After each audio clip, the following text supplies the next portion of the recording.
There's been an accident at the house. Please, miss, please give me the key so I can unlock you. Be sensible, Doreen. This nonsense is getting you nowhere. I demand to be arrested. Now, just what's going on here? This young lady, Doctor. Oh, hello, Mr. Holmes. Ah, good day, Wilkins. She's a Suffragette. We demand that women be given the right to vote. Yes. She and some other suffragettes invaded the home of the Honourable Chauncey Pimpleton and started a demonstration. Pimpleton? Why, he's the Member of Parliament, lives just round the corner. That's him, sir. We were getting them to move on, and this young lady broke loose and chained herself here, sir. But why did you do it, miss? Because we want equal rights for women. That's why. Yes, but I don't see how chaining yourself to iron railings is going to obtain for you... You wouldn't understand. You're a man. She probably wants to wear trousers, too. If I wanted to, I would. Mr. Holmes, can you get her loose? She slipped the key of the handcuffs down her... We're waiting for a hacksaw now, sir. That's right, a hacksaw. Hack me to pieces while you're at it. I'm only a woman. I believe I can help you. I don't want any help. She wants to vote. Now go on home and cook your old man his supper. Now arrest me. I insist upon it. I'll leave her in your hands, if I may, Mr. Holmes. Coward! You'd arrest me if I was a man. Mr. Holmes, may we impose upon you? I somehow have the impression you already have. Won't you come up?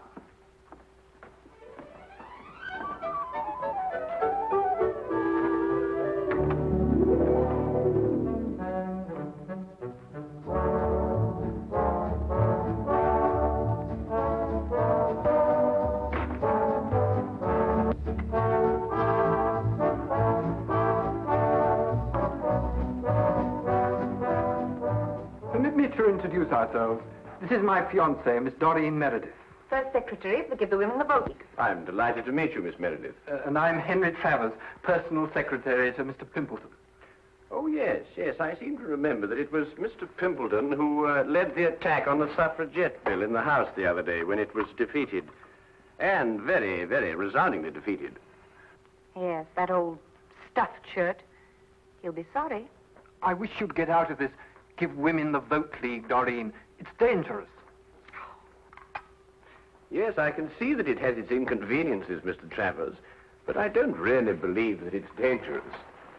Would you call bombs dangerous, Mr. Holmes? Good heavens, are they using bombs now? Oh, just a teeny one. Boris and I made it to blow up a lion. My dear young lady, you don't blow up a lion, you shoot it. Who is Boris? An anarchist. An anarchist. He's an old dear who wouldn't hurt a fly. Blowing up lions, anarchists. Sometimes I don't know where modern England's going. Well, perhaps Miss Meredith might be good enough to indicate that direction for us. Well, it all began at the meeting of the Give the Women the Vote League. Miss Agatha Axton, our president, was presiding. Quiet, ladies, quiet. I've called this meeting of the council in order to consider our next step in view of the defeat we suffered last week. As you know, the Honourable... Honourable... Bosh. Even if he is my cousin. Well, anyway, Chauncey Pimpleton rallied the anti-women forces in Parliament and defeated our bill by the narrow margin of 347 to 1. Boo! Down Pimpleton! Boo! Pimpleton! We've got to do something, ladies. We're not making enough noise in the world. What would Joan of Arc do? What would Catherine of Russia do? They would attack. They would blow up something. Blow up something? How do you do that? I don't know, but they would do it. Don't bombs blow up things? I think they do. Let's buy a bomb.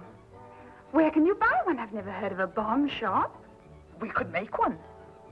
I'll make one. Can you? I don't know. I've never tried. I'll get a book. Good.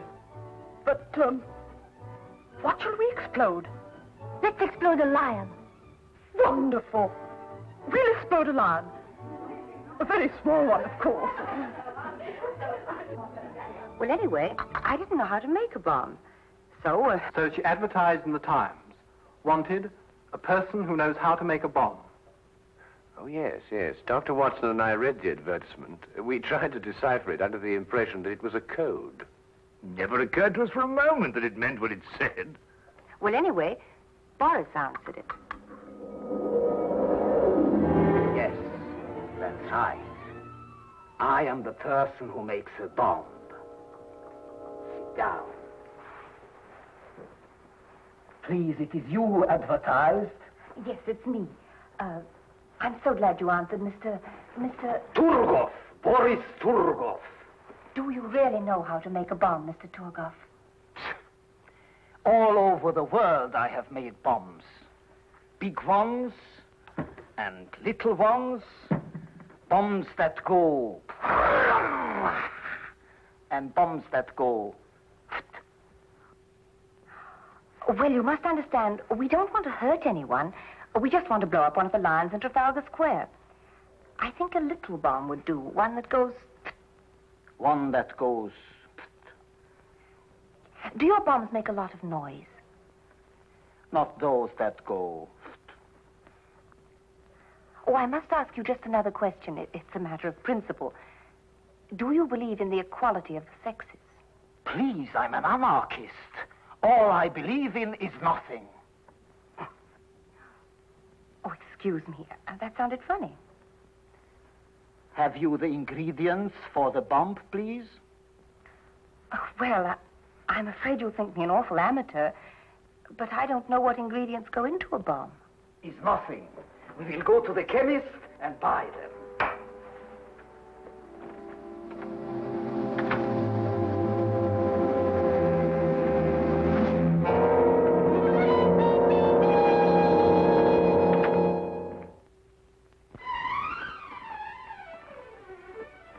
There you are, sir. Everything you ordered. Glycerol, toluene, nitrate, and sulfuric acid. Oh, yes, and gunpowder. Yes, ma'am. Be careful, though. You could make a bomb with what you have here. Good day. Good day.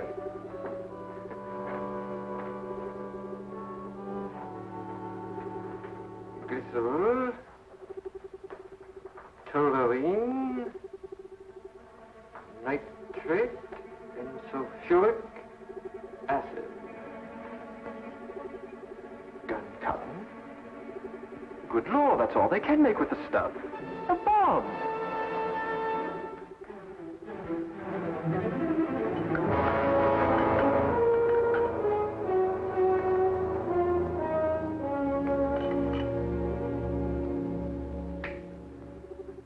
It's clever, no?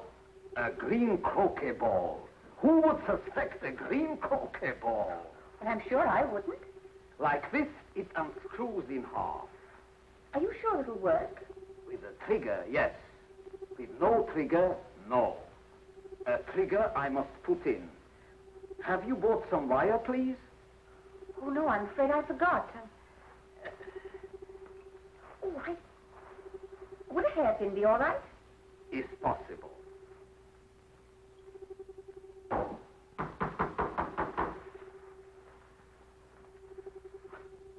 Darling?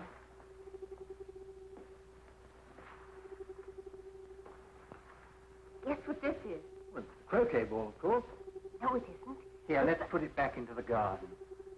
But, darling...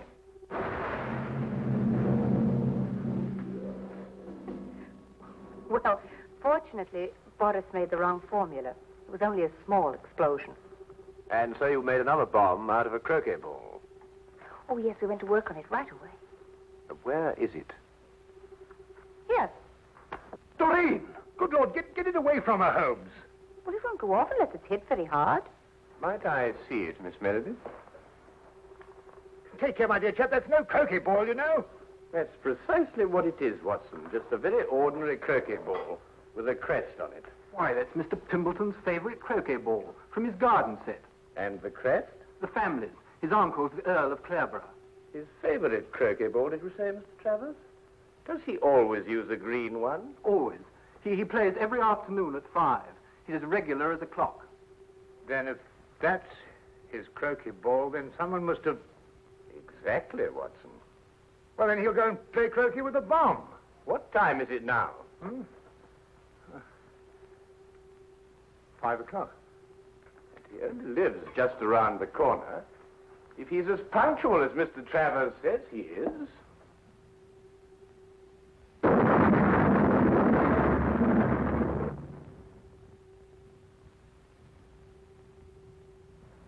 He is.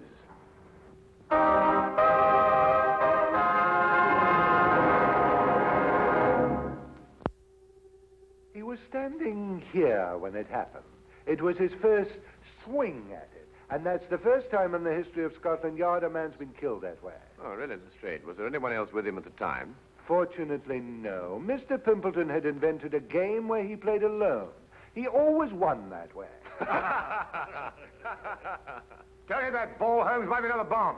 Oh, well, we'll soon know, won't we, Watson? Any other leads, Lestrade? Well, he received a delegation here in the garden. Oh, yes, I seem to have heard something about that. Yes, a girl named Doreen Meredith presented him with a suffragette's petition. Oh, really? Doreen Meredith. Yeah, a lovely name. Yes, it is rather. Lestrade, do you believe the ladies blew him up because he defeated their petition in the House? Here, let me have a go at this. Well, you know these suffragettes, they're capable of anything.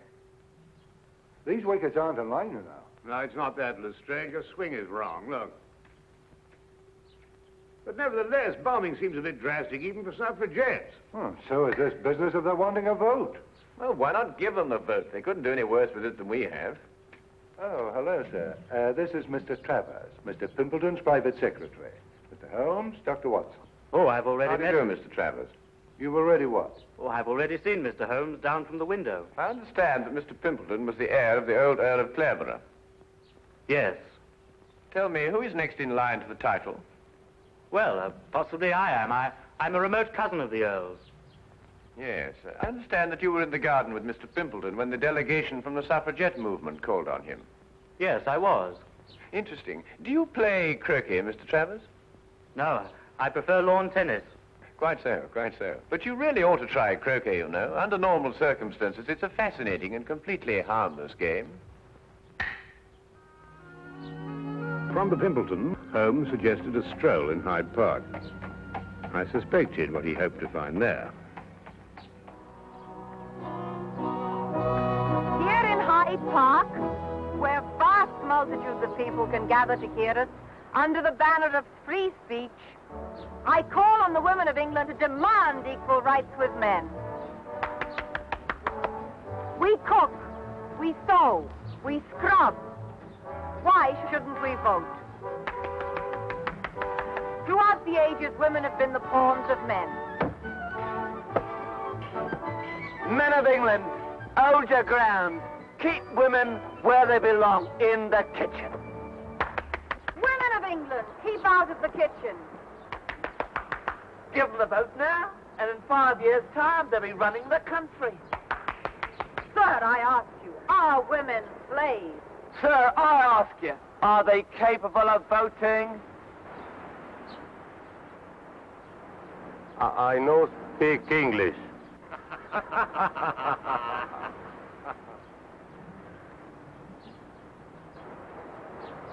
Haven't you got anything better to do? You... Here now, don't you talk to me like that. No rioting, please, or I'll have to ask you to move along. I was moving along anyway. I'm very particular whom I speak next to.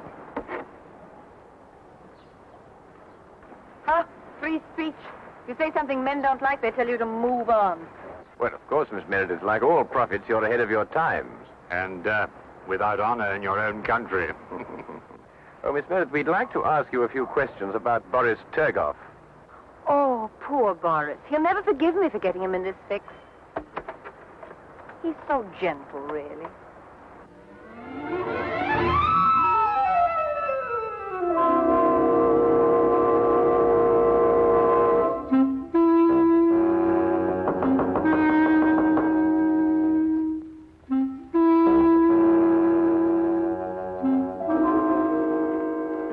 Is who there?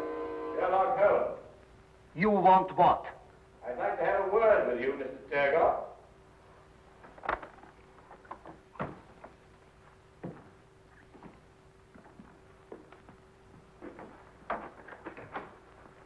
This is my good friend, Dr. Watson. I'm told you manufacture bombs, Mr. Turgoff. All kinds. Long fuse, short fuse. Did you make only one bomb for Miss Meredith? Oh, you know of that one. Well? 2 bombs I make for her, but one her young man sets off. Accidentally. He says. Do you know where this other bomb blew up? Yes. In Mr. Pimpleton's garden. Not the first time that the Turgoff bomb goes off in the wrong place. Can you explain how the bomb became substituted for the croquet ball? No. I do not go inside the house. I wait outside. Then the police come. And when the police come, Turgoff goes. Always. Without exception. I see. Miss Meredith tells me that you sent it to someone who makes little bags in which to carry bombs. Yes. A friend of mine I have who makes bomb bags. Who is he and where does he live? A Greek named Chen Ten Yong. He lives in Soho at 22 Flower Street. A Greek named Chen Ten Young? He says he's a Greek. Am I to call him a liar? Thank you very much, Mr. Turgoff. Come, Watson.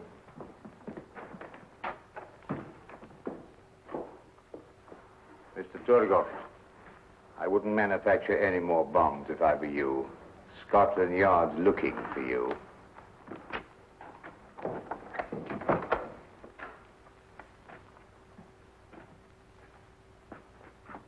What? No more bombs? What am I to make then? Paper bags filled with air, maybe?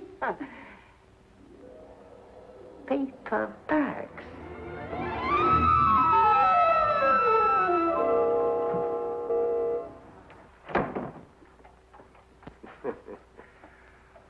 Now where, Holmes? Well, now a visit to Mr. Chen Ten Young, and then a bit of research at the College of Heralds. College of Heralds? You mean where they keep all the records of the title family? Precisely. This case started with the theory that women would get the vote, and I believe that one day they will. Oh, nonsense. And the solution of the crime lies in the theory. You mean some hidden factor we may have overlooked? Some subtle factor, Watson. Like a bomb?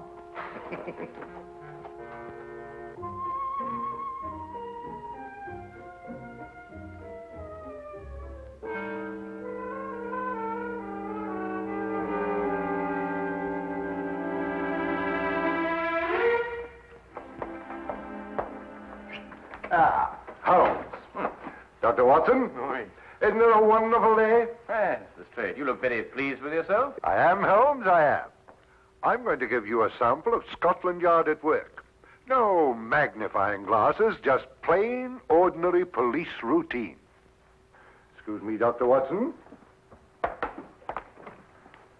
Send him in, Wilkins. Very good, sir. Send who in? All the people connected with this bomb business. Miss Exton, will you sit here, please? Miss Meredith, will you sit over there? Mr. Turgoff? This, Mr. Holmes, is Miss Doreen Meredith, the young lady who presented the Suffragette's petition to Mr. Pimpleton. We found set up in her kitchen a laboratory. She's been making bombs. I do not deny it. I told you we were going to blow up a lion. A liar? Oh, come now, Miss Meredith. We were also able to nab her confederate, this man, Boris Turgoff, an anarchist. He makes bombs, too. The Turgoff bomb, it is famous. Wilkins, send in Chen Ten Young, will you? Very good, sir. Chen Ten Young is a naturalized Greek, born in Brazil, of Chinese parents. He makes little bags for carrying bombs. Fascinating occupation. Ah, Chen. Tell me, Chen, did this young lady order a bag from you? Yes, mister.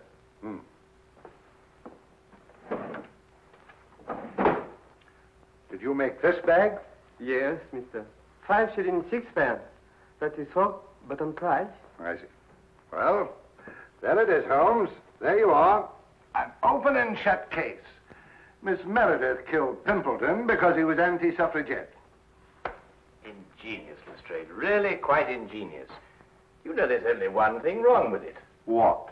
Neither Miss Meredith nor Mr. Torgoff are guilty. Oh, I didn't expect you to agree with me. You never have. Well, not always, Lestrade, but sometimes, you know, sometimes. However, in this case, the real murderer killed Pimpleton for one reason, and one reason only. To be next in line to the title of the Earl of Clareborough. Well, who is next in line? Look here, Mr. Holmes, you trying to imply that I... Miss Meredith, after it was decided at your suffragette meeting to blow up a lion, who invited you to Mr. Pimpleton's house? Why, Agatha. We had to decide about the lion. Did you carry the bomb? Yes, in the bomb bag. Where? Wait a minute. This gentleman had access to it, too. Together with this lady. What does that mean? It's an intriguing title, Clareborough. First created in 1417, it has an unusual clause in its charter. Once, and only once, may the title pass to a female, if the female be next in line. That would automatically make her a countess. So far, that hasn't happened in the history of the title, until now. Well, I'm the next male member of the family. Except for Agatha, she's older than I am. I refuse to sit here and... Watson! Thank you. You'll notice, Lestrade, that this bag is identical to Miss Meredith's. Chen, who ordered this second bag from you? This woman, mister. Uh-huh. Chen, why didn't you tell me this? You know ask me, mister. This man, he asked me. And you see, the switch was simple and premeditated, of course. Why, Miss Axton, how could you? Preposterous!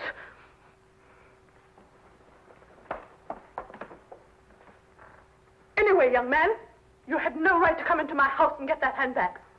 It's thieving, and it's against the law. Detain her, Wilkins.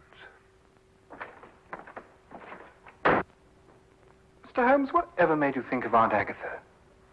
Well, at least I can tell you this much, Mr. Travers. I didn't use a magnifying glass.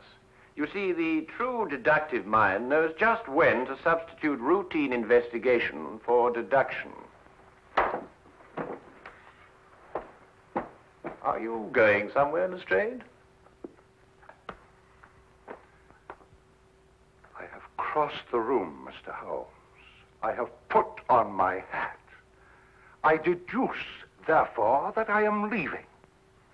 Routine investigation will reveal the fact, Mr. Holmes, that I have gone to see the commissioner. I will ask him to do everything in his power to encourage the suffragette movement. We will then no doubt have a woman inspector in this office.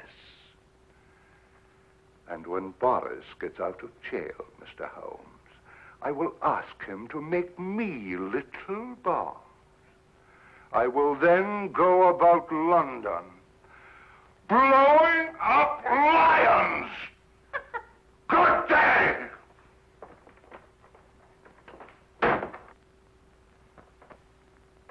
You know, Holmes, I've been worried about his complexion lately. I think Lestrade needs a rest. Yes, Watson, yes, I'm inclined to agree.